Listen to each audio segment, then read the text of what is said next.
Rehabilitation and recovery from substance use is a challenge at any time. Now, the typical process of seeing a therapist in person, going to meetings, or even getting drug tested, none of that can happen, which means getting sober during a pandemic becomes a mostly individual struggle. I never, ever thought that I had a problem.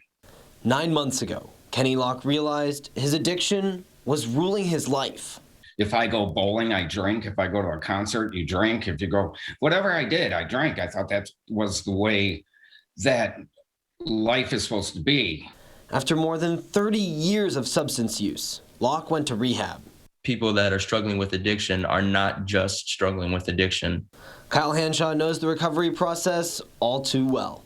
I was living with my grandmother at the time, and I would often either ask her for some of her pills, and then when I started realizing it was becoming an issue, I would just steal them from her. HANSHAW went through rehab, turning his life around.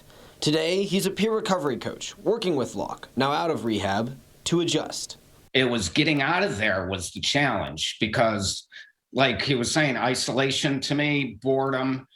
I mean, what am I going to do when I get out of this place? Locke keeps himself busy, so busy he can't think of drinking. But keeping busy doesn't work for everyone.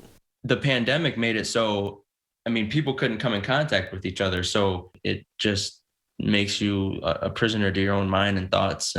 Locke and HANSHAW say they are leaning on each other to get through this pandemic, but many aren't so lucky.